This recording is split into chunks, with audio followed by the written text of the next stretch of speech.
In the V8 Ute season to date, there have been 4 rounds with 4 different round winners, meaning that the championship's still up in the air. Now the drivers have to tackle their biggest challenge of the year.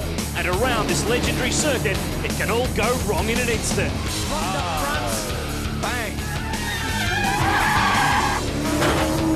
Great contest! Oh, Grant Johnson!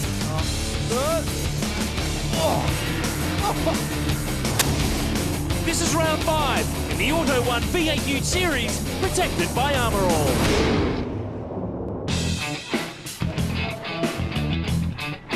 Well, there's been plenty of Ute racing action here over the last couple of years. With the way the weather here is at Bathurst this weekend, I've got a funny feeling it's more of a fountain than a mountain. James Moffat from Jim Beam Racing's with me today. And James, wet weather, V8 Utes and Bathurst. I'm a little bit worried. Well, Aaron, you have to show this mountain plenty of respect in the dry. So in the wet, it's going to be very easy for the guys to get into some trouble. We've got 7 Bathurst Ute rookies this weekend, so it's going to be interesting to see if they can stay out of trouble and keep it off the wall. Now, you know that winning at Bathurst is special. Your dad, Alan, won the great race 4 times in total, but even if you don't win the 1,000, getting a win in one of the support categories is just as special. You're absolutely right. Every driver up and down pit lane, no matter what category they're in, they want to say they've won at Bathurst. So there'll be 32 Ute drivers trying to put their name on the trophy this weekend. The championship is really evenly poised. We're moving into an intense second half of the season, and the championship, it's really hard to pick. It's been tight all season, and the race for the crown remains the tightest in living memory. Just 4 points separates title leader Chris Pither from reigning champ Grant Johnson, proving that the slightest mishap will have massive championship consequences. There was a few fairly big hits here last year, so I just got to stay calm about it and make some calculated moves and position my Ute well on the track, and I think we did that well at Townsville, so if I can do that again here, I'll be happy. Mixed emotions here.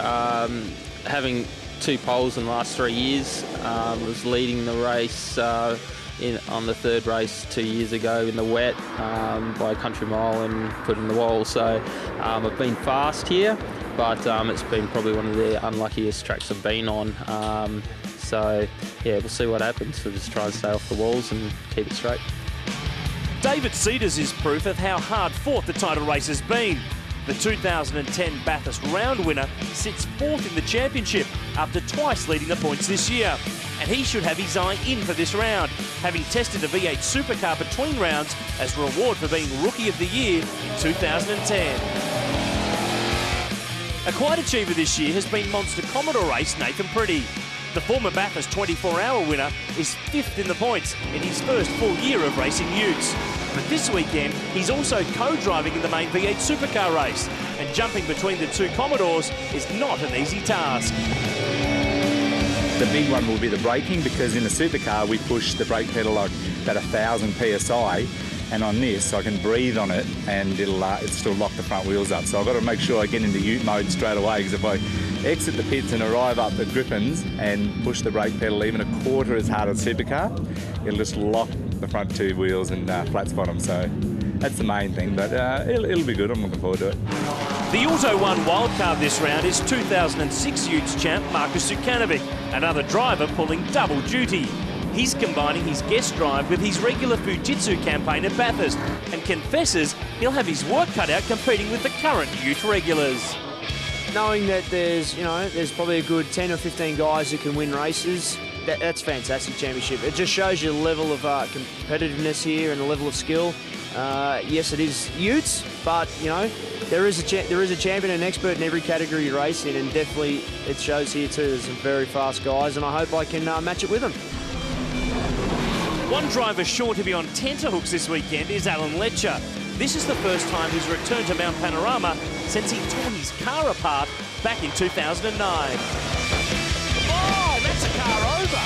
Alan's okay, his car is not. On the NZ Drivers' Championship leaderboard, it's Pither over Johnson by just 4 points. Picking a winner here is so tough. 129 back to Ryan Hansford, who leads the Rookie of the Year award. But the man who sits 3rd in points is on the money. In fact, he's picked up some. Ryle Harris has taken overall pole position for the 2nd straight round. The VIP Pet Foods Ford is at the front again.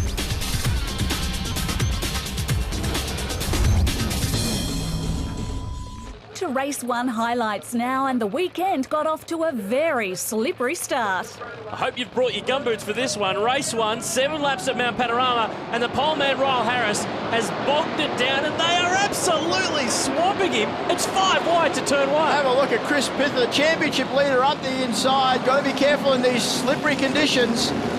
There's Gary Carson, the brand new FG Falcon, making its debut. Cedars and Fisher, 1-2. The teammates lead the way up the mountain.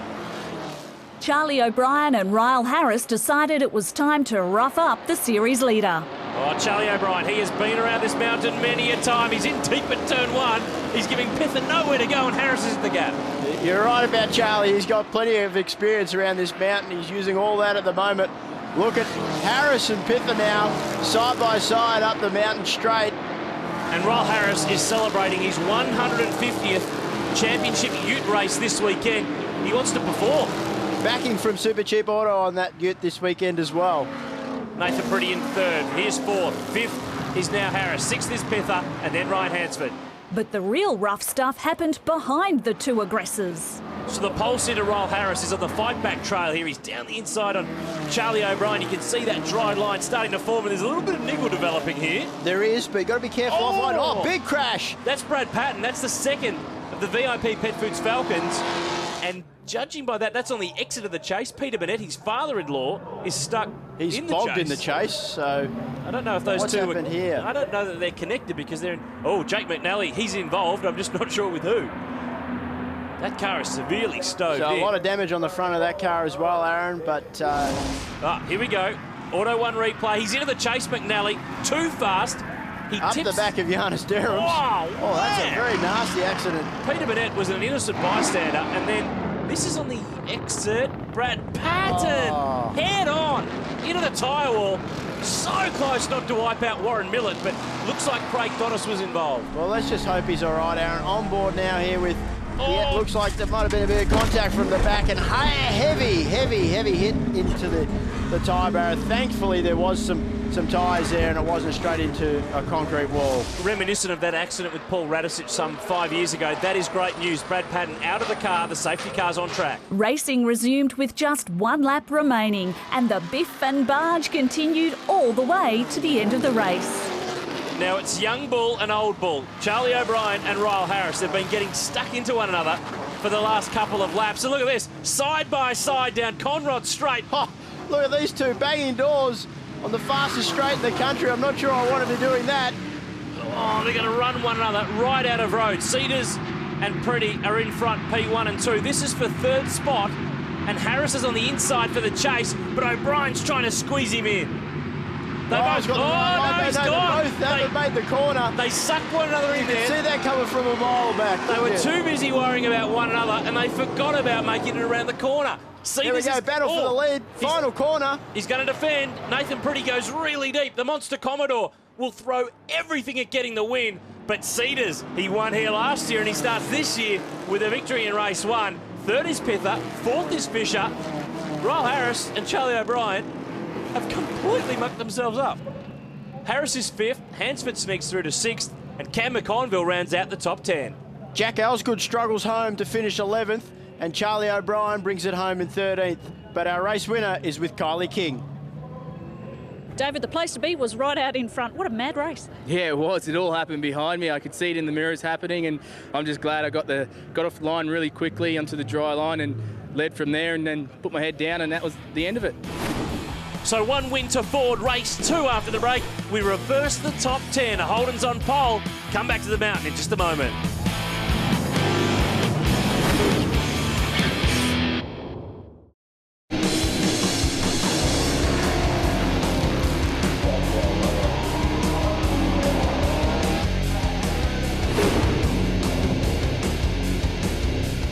Well, we've got our tongues in, ready for race 2 in the Auto 1 V8 Utes here at Mount Panorama. A reverse top 10, but let's take a look at this track.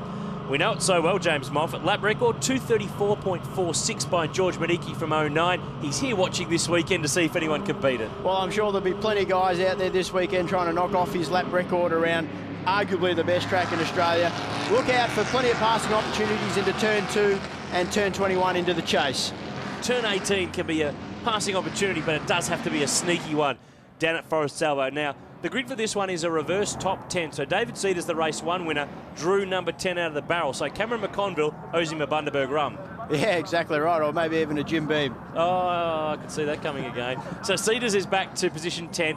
Jack Elsgood, let's talk about him. Former champ, struggling. He's got a new engine on board. He tested at Eastern Creek. He was really fast. He expected to win this weekend, but he had a fuel pressure problem in qualifying and just hasn't been able to get through there. Yeah, and really, it's really been, I guess, the story of Jack's year. We just haven't been accustomed to seeing him up the front like we have in years gone by. Down the field, Gary Hill's making his Ute debut. Peter Burnett, despite that car being smashed into in race 1, it is a little bent, but it's on the grid. Craig Donis is at the back of the grid as a penalty for the contact with Brad Patton from that first race. The VIP Bathurst Ford is done for the weekend. McConville and Gary Baxter on the front row of the grid, 7 laps ahead in race 2 of the weekend at Bathurst. Pretty even jump between the entire top 10. McConville has the line though. Bit of a rub with Baxter.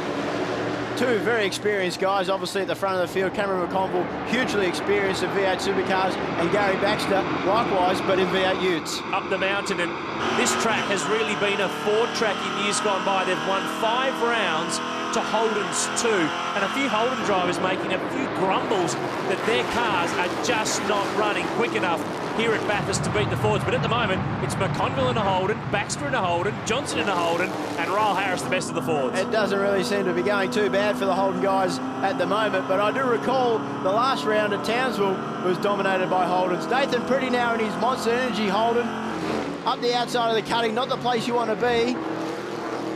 And he slots back into the queue. Andrew Fisher just in the Jesus Ford. There's Charlie O'Brien chasing down Jack Elsgood. Now, we saw a bit of bumping with he and Ryle Harris in race 1. Apparently, that continued into Parc Ferme after the race. A bit of WWE. Oh, I'm not sure I would have wanted to have been a part of that. Charlie is a pretty broad across the shoulders type of guy, so I'm sure Ryle might have been a bit sheepish. Across the top, McConville. He's driving with James Courtney for the Toll Holden Racing Team. This weekend, Ryle Harris, we've seen plenty of guys in V8 practice go out through the grass and end up in the wall. He was very nearly the next. Well, whatever might have happened in Parc Ferme between him and Charlie O'Brien, it looks like he's certainly fired up for this second race. Love listening to the growl of the V8 Utes. There's Ryle Harris. VIP Pet Foods Ford has been a consistent runner in the championship this year. Let's see if he's got the pace to deal with these 3 Commodores. Replay off the start. Kim Jane, we ride on board with the pacemaker in car, and there's nowhere for him to go. Even if he got a really good start, there's no road. Virtually identical starts for all the guys, particularly Baxter and McConville. McConville, a bit of a break now. Johnson and Harris up the inside into the chase. And look at the right front on car number 1. If anything, Johnson's being helped into the chase. Question is, does he get help coming out? Fisher up the inside of Pretty now. Oh, I had to use all the curve to stay off Pretty, and now his teammate Cedars is going to get a run on him into the final corner. I get worried when the Jesus car and the monster car are on the road together. And Harris up the inside of Johnson for 2nd position. Fisher up the inside of Cedars, and Elsgood gets into the side of the number 8 car.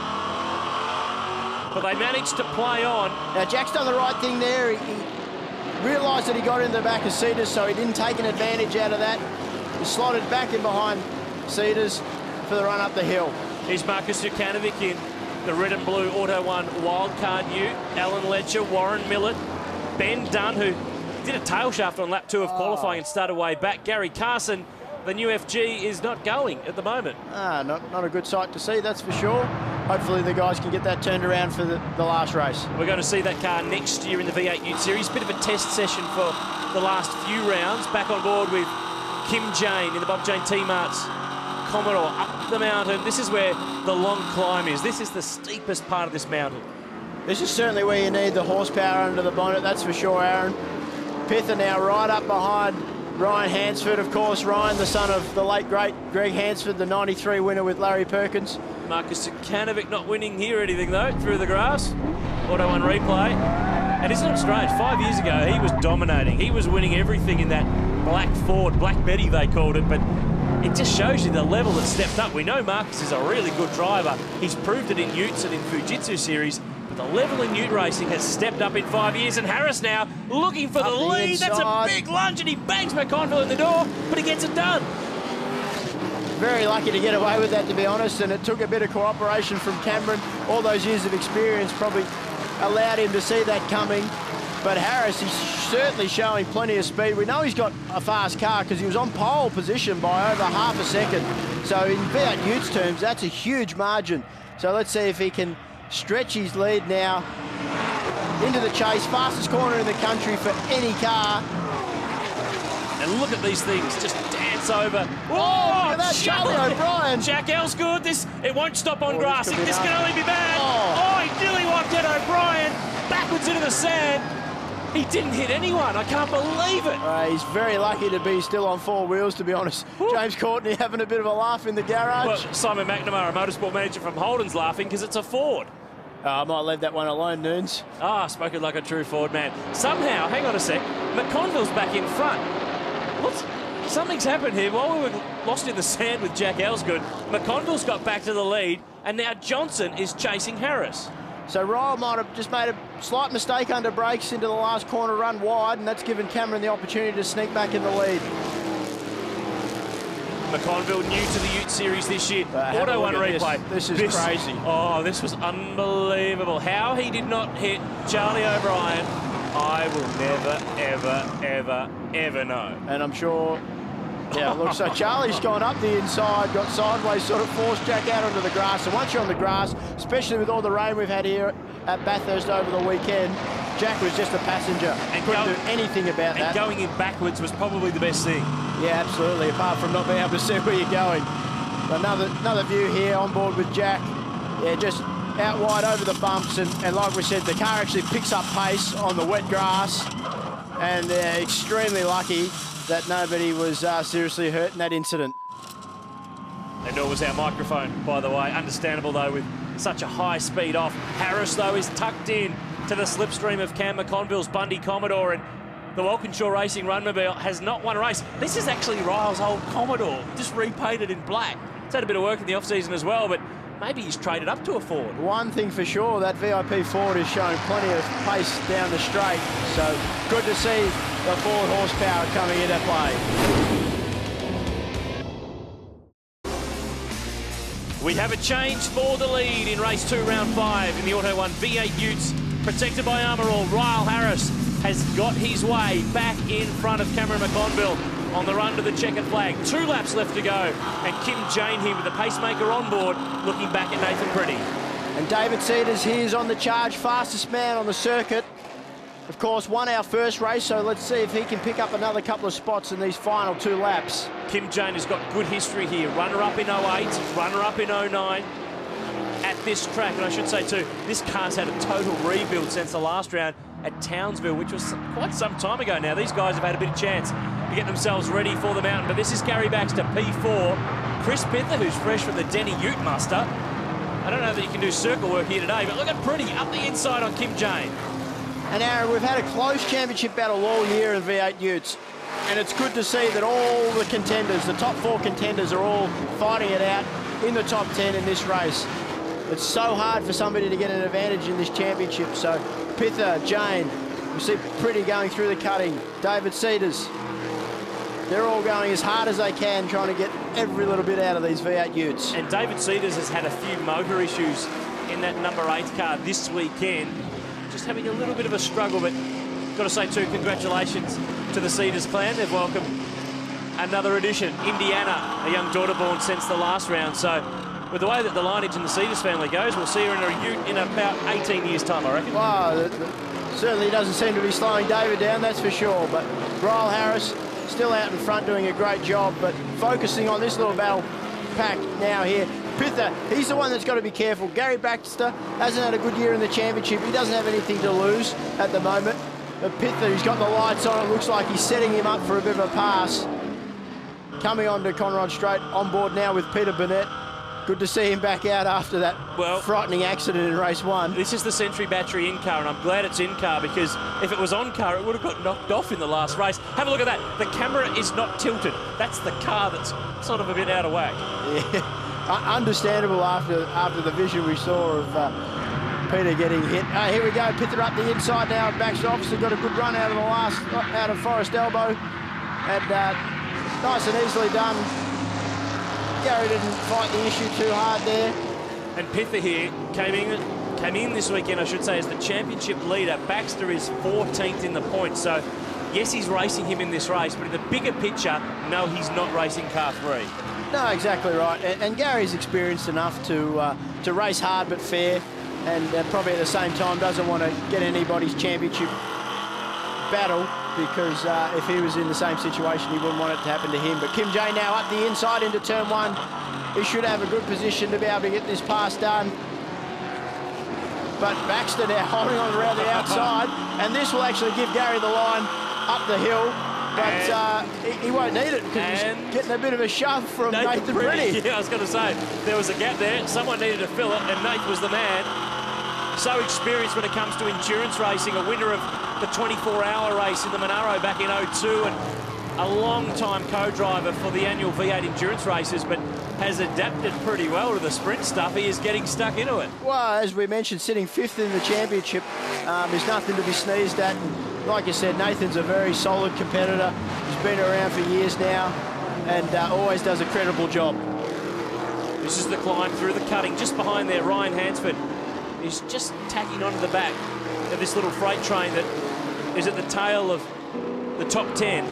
And Ryan's one of our 7 Bathurst V8 Ute rookies. Raced here last year in the Fujitsu V8 Supercar Development Series, so this will be a bit of a different experience for him up on the mountain in a V8 Ute. Moffat, Hansford. I think I've heard that one somewhere before. Oh, well, Dad and Greg, Ryan's dad, obviously shared some success together, so it's good to see Ryan out there racing as well.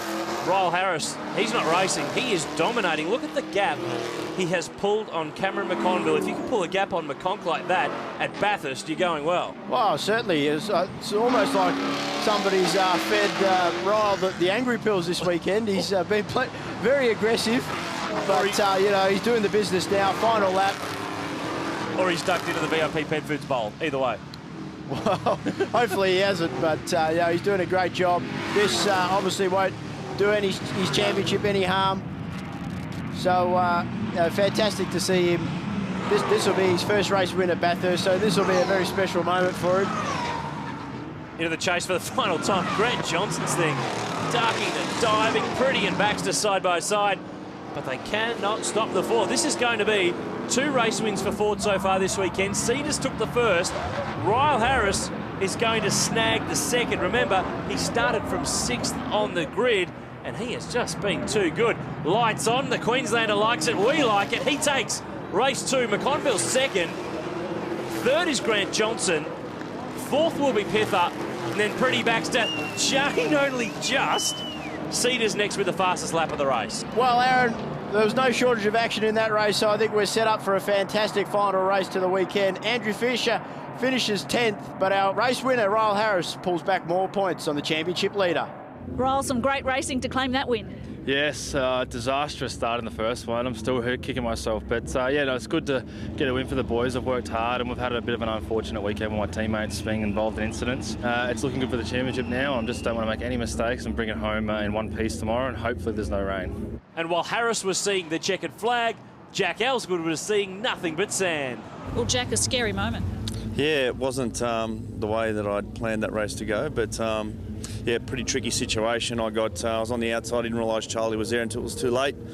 Tried to go through there, full noise obviously, and a little bit too wide, and no grip out there unfortunately, and then there's even less when you hit the grass, and yeah, it was quite a ride. I mean, I think everyone should have a moment like that in their life. It makes you realise that you're alive.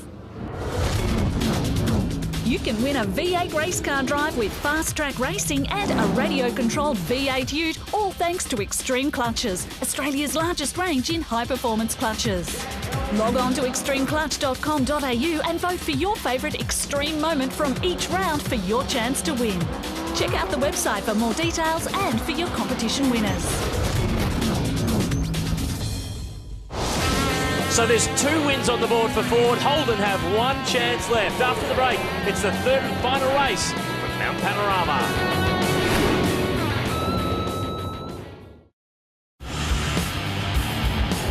You're back with the Auto One V8 Utes, protected by Armour All.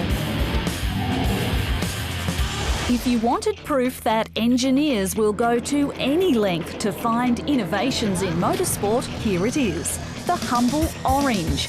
Yes, this year the V8 Utes have been literally racing on orange peel oil. But you won't find it in the engine, it's in the rubber. Yokohama engineers have discovered they can offer a more sustainable product that still offers plenty of grip, courtesy of Mother Nature. Tyres are made using fuel oil, non-renewable mineral oil.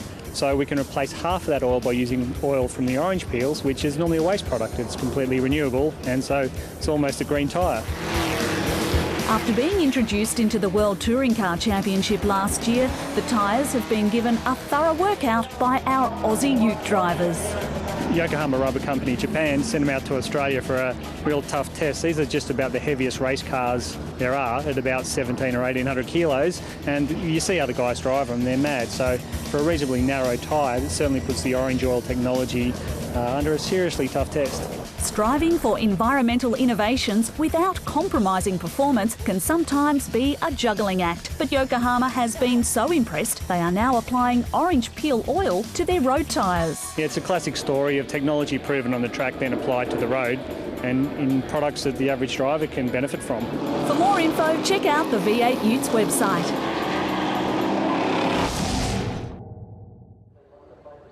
Final race of the weekend at Mount Panorama, and the fog has rolled in early morning before the start of the big race, and Harris and Pretty are on the front row of the grid. The points combined from the first two races determine the grid for this one, so that's why they are at the front. Johnson, McConville, Hansford, Baxter, they've all been in it this weekend at one stage or another. That's right, there's been no shortage of action this weekend. Reece McNally and Ben Cavendish on row 7. Gary Hill's there, debutant in V8 Utes this weekend, taking over the Charlie Kovacs car. And he's had a lot of help too from Grant Johnson, a West Aussie, so Barbagallo is his home track. Down the back, Ellsgood starting alongside Craig Donis, and Thirsty Camel have re-signed with that team for 2012, so that's great news for the pint-sized South Australian. Jake McNally is down the back of the grid. 29 cars left for this final race of the weekend. Harris v Pretty, Ford v Holden, Pet Food v Energy Drink. Go the Ford, I say. Oh, you're biased. It's terrible. Pither from the second row made a good jump, and Harris knew it. He had to cover it. Yeah, he was straight onto it, but it looks like Nathan Pretty, he already got the lights on. He might have to turn them off now. He won't have to worry about anybody in front of him after that start. So good to see Nathan getting off the line now. Andrew Fisher, nice and cleanly away in the Jesus Falcon. We just had a quick shot on the Newlawn in-car with Andrew Fisher. He had a problem in race 2, actually. Couldn't get third gear, so struggled later on in the race. But Nathan Pretty ain't struggling. He is leading up the top of Mountain Straight. Second is Harris. Pither's in the gap on Cedars. You've got to be careful here. It's really easy to think that you've got the move done, but you haven't at turn 2. Yeah, exactly right. But at the same time, you don't want to be caught too far wide at turn 2, because the road actually drops off and it's very easy to get sucked into the outside wall. Up the top, through the cutting, McConville 4th, then Cedars. That's Ryan Hansford, side by side with Charlie O'Brien, who's actually helped tutor him in his younger years of racing. He's only really new to racing. Did a very brief run in minis, a season in Fujitsu, and is now in the Utes. But at the front, across the top of the hill, any gap that Ryle Harris had to make on Nathan Pretty, he's already made it. You're not wrong, and Nathan is certainly trying, dropping the wheel almost in the dirt through McPhillamy. One place you don't want to drop a wheel off is through there now. These two down through the dipper. They're both pushing very hard. Pither trying to latch onto the back of them. And what's often overlooked, James, is that these cars weigh a couple of 100 kilos more than a V8 supercar, around 400 to 500 kilos more of car to transfer through the run off the top of the mountain. Oh, you're absolutely right. So they're big, heavy cars, got a lot less tyre than a V8 supercar underneath them. Brakes are smaller as well. So, you know, these guys are really battling, doing everything they can just to keep them on the track. Harris now right in the slipstream, pulls out of the Monster Energy Commodore, and he's going to have the line into the chase. You can't go too wide there, as we saw between Jack Ellsgood and Charlie O'Brien in the previous race. So, well, you can, but it doesn't work out at the other end. That's exactly right. So Speaking of Charlie O'Brien, there he comes through the chase now. Zakanovic And that's the second time we've seen him have trouble in the chase this weekend. So still probably just adapting back to the V8 Ute after a couple of years in the Fujitsu V8 supercars.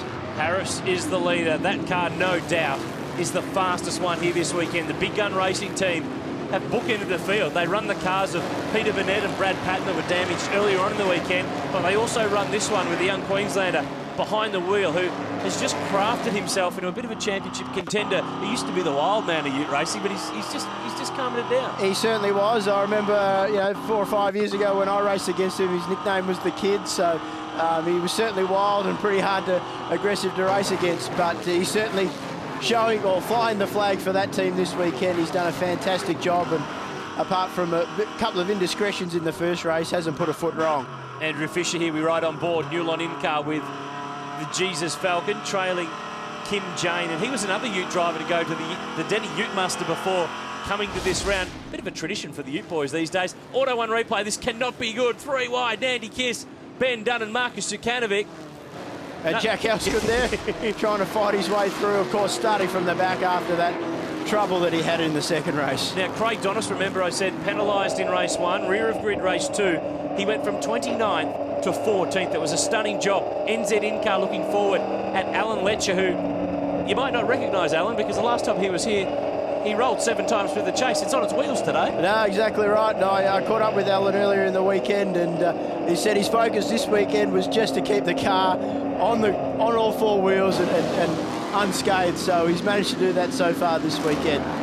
Bit of pressure here for Fisher. He was 4th at Bathurst last year, narrowly missed a podium finish. And Charlie O'Brien, who's had more starts in the Bathurst 1000 than you and I have had years overall. Exactly right. It's good to see Andrew Fisher having a good competitive run this weekend, a good clean run. He's had such a terrible year in terms of just a lot of bad luck happening, a few mechanical dramas. So this weekend he's kept his nose clean. Pither now having a look up the inside of Pretty. Oh, McConville gone. The Bundy Commodore locks it up. And I can't just help but think, Aaron, that Pither wasn't 100% committed to that move, probably because he's got the championship in the back of his mind. And remember too, in the Ute Series, each position is worth 1 championship point. There's more on the line. The run to the finish at Bathurst when we come back.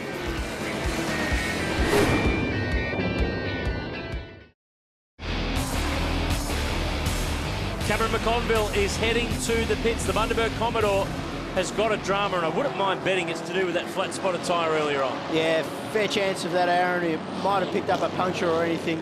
We saw him, Jack Housgood up the inside. Nice and aggressive move on Warren Millett. Plenty of damage on the front of that Cooper's Clear Falcon too. So Jack's been obviously pretty aggressive as he carves his way through the field in this final race for the weekend. Now, he started position 21. It's been a really dirty weekend. He's up to position 14, so the fight back job hasn't been too bad.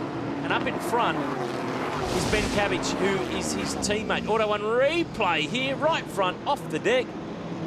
Anyone who says the chase is not flat, as in on the surface, is getting themselves. That's one way to reduce tyre wear, Aaron, just hang it in the air. Or you can do what Peter Burnett's done and have it completely out of whack. I said our camera was mounted evenly. This is the proof. You're not wrong. So that's obviously a result of the contact that Peter had in the first race, which wasn't his fault. He was an innocent bystander in all that. So good to see that the teams have obviously been able to repair the car, not back to 100% health, but enough to get him back out and finish the weekend. I'd call it about 72.5%, but I tell you what, they've done a great job, the boys at Big Gun Racing, to get this car just on the road. They had an ECU issue in qualifying, and Peter started rear of the grid, but back towards the front, and Pither and Cedars are getting stuck into it. It's the business time of the year, business time of the race, and someone's locked up in front. I think they made it around. Yeah, Nathan Pretty did make it, but Cedars has put a move around the outside. Around the outside there, very impressive move. Now, Pither has to cover Johnson into the final corner as well, so, of course, we keep going on about it, but these guys are in a championship battle. Cameron McConville there in pit lane. Obviously, his dramas have been addressed, and looks like he's going to get back out on the circuit, obviously a few laps down now, so a disappointing way for him to end the weekend. And judging by some of the bits that were lying around in the pits, a tyre stop for the Bundaberg Commodore. This is Nathan Pretty, Cedars, Pither, Johnson, Jane, Charlie O'Brien, as they climb back up the mountain. It's a busy part of the second half of the year. You've got the Gold Coast after this round, Sandown, and then Sydney Olympic Park. So we've had a big gap from the last round at Townsville, and then all of a sudden, we've got half of the season compacted into 2 months. Yeah, it sure is, and even more reason why you have to keep your nose clean, stay out of trouble, keep collecting those points, which Ryle Harris has done the best job of that this weekend so far. He's absolutely flying too, Aaron. Set the fastest lap of the race, only 1/10 of a second off the race lap record, so he'll be pushing hard, I'm sure, to see if he can knock that off.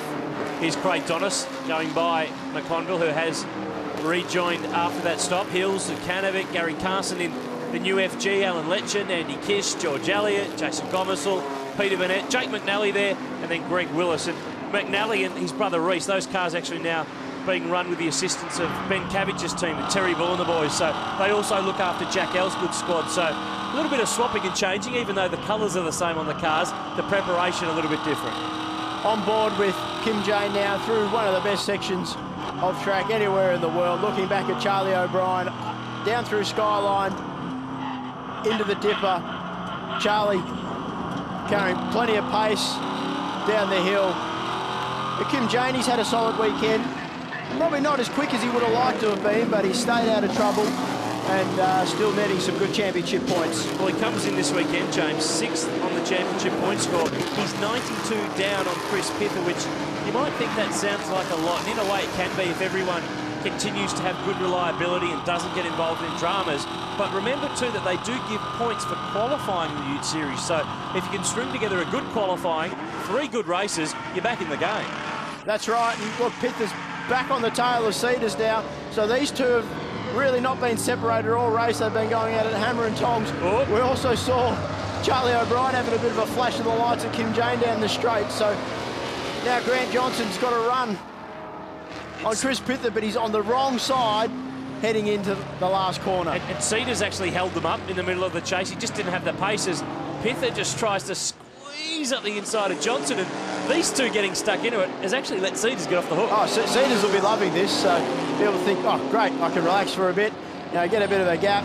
But isn't it great, Aaron, to see all the championship guys, bit of contact there, but all the championship guys, they're all going at it together, with the exception of Ryle Harris, who's cleared out on everybody. But it's good to see that a championship is being settled with the guys in the battle, not, somebody being taken out innocently or something like that. Not long to go at Mount Panorama. Ryle Harris leads the way. We'll go to the end when we come back. It's the run home at Mount Panorama, and Chris Pither and Grant Johnson are getting stuck into it. These two have come to grief earlier on in the year. Johnson is the reigning champ. Pither is the New Zealand champ and leads this series. They are the two prime performers in the category, and they're not afraid to use the panels. Exactly right. I don't think you can't be afraid not to use the panels in V8 Utes, otherwise you're not going to go too far. But Johnson, he's trying extremely hard, just drops the right side wheels onto the grass there over the back of the curb. Onto the final lap now, so as long as Chris doesn't make any mistakes on this last lap, he should be able to hold on for this position, I think. Kim Jane in the background, Charlie O'Brien.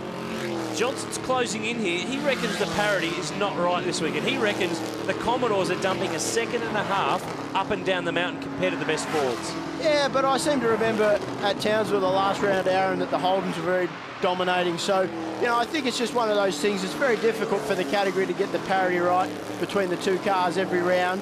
And I think it sort of evens itself out over the year, to be honest.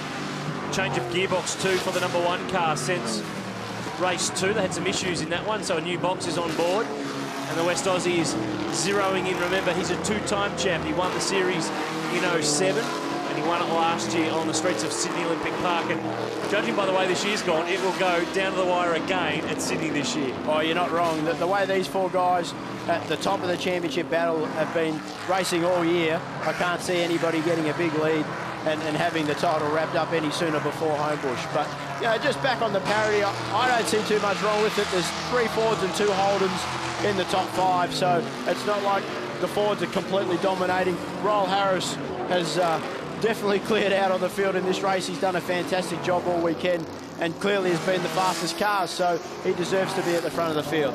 dropping off the top of the mountain for the final time. This is, remember, round 5 in an 8-round series for the Ute boys, and Pither and Johnson, I don't think this is done with. He gives him a bit of a rub into the elbow, and really, his last chance is at the chase. Well, we've seen plenty of action down at the chase this weekend with the V8 Ute, so this certainly isn't over for sure, but one thing I can probably guarantee that Chris Pither will cover his line into the chase. And this is for 4th place. Ryle Harris is moonlighting out in front. He's on his way home to take not just the race, but his first ever round win in the Ute Series. Johnson is looking like he's going to throw everything at this, but he's just not close enough, or is he? Wham! Send that off the road. He whacks the Kiwi through the grass. Now, that was a bit cheeky by Grant. You know, he really shouldn't have done that, but how about it for Ryle Harris? Takes the checkered flag and the round win. Fantastic result for him at VIP Pet Foods. It's his first ever round win. He's won races in this series before, but he stitched the weekend together really well. They run to the line. Kim Jane ends up with a free spot or two. O'Brien's next, then Pither, then Johnson. I wouldn't mind betting that might be looked into after this one. Oh, you're definitely right, Aaron. Pither won't be very happy about that last lap, that's for sure.